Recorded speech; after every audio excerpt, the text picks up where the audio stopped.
ജമ്മു കശ്മീരിലെ പൂഞ്ചിലെത്തിയ PDP നേതാവും മുൻ മുഖ്യമന്ത്രിയുമായ മെഹബൂബ മുഫ്തിയെ പോലീസ് തടഞ്ഞു. സുരക്ഷാ കാരണങ്ങൾ ചൂണ്ടിക്കാട്ടിയാണ് നടപടി. നിതിൻ അംബുജൻ ചേരുന്നുണ്ട് വിശദാംശങ്ങളുമായി. നിതിൻ, എന്താണ് പോലീസിന്റെ ഈ നടപടിക്ക് പിന്നിൽ?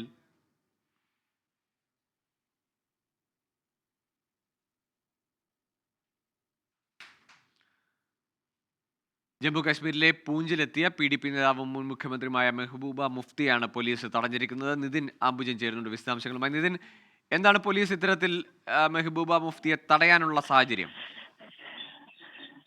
ഗോകുൽ, പൂഞ്ചിൽ മെഹബൂബ മുഫ്തി സന്ദർശിക്കുന്ന ഘട്ടത്തിലായിരുന്നു കശ്മീർ പോലീസ് തടഞ്ഞത്. നിലവിൽ കശ്മീർ പോലീസ് മെഹബൂബ മുഫ്തിയെ തടഞ്ഞിരിക്കുകയാണ്. കാൽനടയായി മെഹബൂബ മുഫ്തി 2 കിലോമീറ്റർ നടന്നതിന് പിന്നാലെ തന്നെ പോലീസ് തടയുകയായിരുന്നു.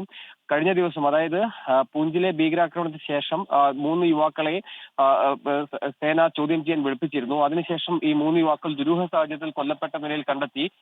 ഈ കുടുംബാംഗങ്ങളെ കാണാൻ മെഹബൂബ മുഫ്തി പോയ ഘട്ടത്തിലായിരുന്നു കശ്മീർ പോലീസ് ഇവരെ തടഞ്ഞത്. അതിനുശേഷം ഇപ്പോൾ അവിടെ കുത്തിയിരുന്ന് പ്രതിഷേധിക്കുകയാണ്. നേരത്തെ BJP നേതാക്കളും അതോടൊപ്പം തന്നെ മറ്റ് പാർട്ടി നേതാക്കളെല്ലാം തന്നെ വന്ന ഘട്ടത്തിൽ പോലീസ് ഇത്തരം ഒരു നടപടി സ്വീകരിക്കുന്നില്ല എന്ന് പറഞ്ഞുകൊണ്ടാണ് ഇപ്പോൾ പ്രതിഷേധിക്കുന്നത്. എന്തായാലും മേഖലയിൽ ഇപ്പോൾ കൂടുതൽ പോലീസ് അവിടെ എത്തിയിട്ടുണ്ട്.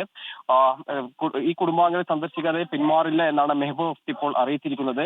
വൈകിട്ട് ഏതാണ്ട് 3 മണിയോടുകൂടിയാണ് മെഹബൂബ മുഫ്തി പൂഞ്ചിൽ DKS എന്ന മേഖലയിലെത്തി കുടുംബാംഗങ്ങളെ സന്ദർശിക്കാനുള്ള ശ്രമം നടത്തിയത്. പക്ഷേ പോലീസ് അനുവദിച്ചിരുന്നില്ല. ഇപ്പോഴും പോലീസ് മെഹബൂബ മുഫ്തിയെ തടഞ്ഞുകൊണ്ട് അവിടെ നിലയുറപ്പിച്ചിട്ടുണ്ട്. അതോടൊപ്പം തന്നെ മേഖലയിൽ ഇപ്പോൾ മെഹബൂബ മുഫ്തിയും അതോടൊപ്പം തന്നെ അവരോടൊപ്പം വന്ന ആളുകളും പ്രതിഷേധിക്കുകയാണ്.